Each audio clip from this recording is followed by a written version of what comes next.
When you're bored, that's when the great things happen. Think about it. Some of the world's greatest inventions, pieces of art, and scientific discoveries came from moments of boredom. So why are we so afraid of it? Maybe life is just overwhelming and it's easier to be distracted than to face boredom. Or maybe we're afraid of our own thoughts. Nowadays, we are less bored than our ancestors were, but we are more afraid of boredom. But the truth is, boredom is essential. It lets our brains step out of the rat race and focus on what really matters. It's why our best ideas come when we're driving to work or taking a shower. Boredom is a chance for our inner voice to take the stage and bring clarity to what we've been struggling with. Being bored, it actually can be very helpful and sometimes necessary to achieve greatness. For example, Isaac Newton, as the story goes, discovered the laws of motion while he was sitting in his garden, watching an apple fall from a tree. Steve Jobs, the co-founder of Apple, was inspired to create the iPod while listening to music on his portable MP3 player. Both of these men achieved greatness in part because they were willing to embrace boredom and let their minds wander. The problem is that boredom used to be a passive state we simply had to endure. Today, with endless amusement and information at our fingertips, boredom is a deliberate action we must take. We have to choose to be bored. In our fast-paced, technology-driven world, it can be difficult to find moments of quiet and solitude, but it's essential if you want to reap the benefits of boredom. Start by scheduling a specific time each day for boredom. It could be as short as 15 minutes or as long as an hour. Find a quiet place where you won't be disturbed and simply allow yourself to be bored.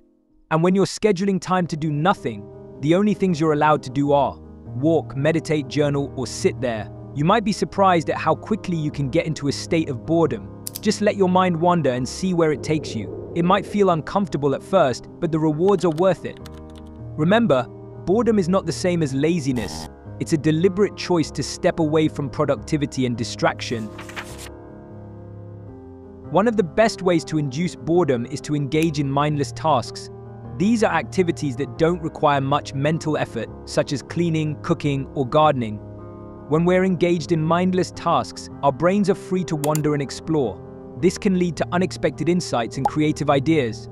For example, the mathematician Srinivasa Ramanujan was known to spend hours staring out the window, lost in thought. During these moments of boredom, he would come up with complex mathematical formulas that would later revolutionize the field.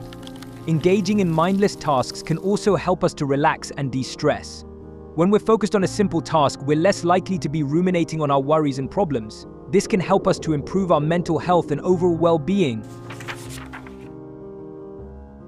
Boredom is not always comfortable. It can be frustrating, even painful at times. But it's important to be patient and persevere. Remember, the rewards of boredom are worth the effort.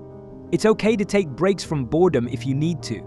The goal is not to be bored all the time, but to incorporate it into your daily life.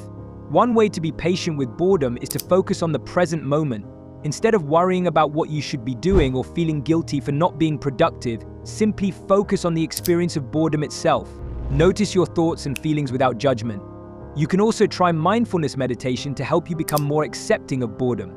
Mindfulness involves paying attention to the present moment without judgment.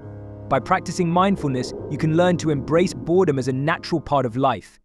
So, the next time you're feeling bored, don't reach for your phone or turn on the TV. Instead, embrace the boredom and see what magic happens.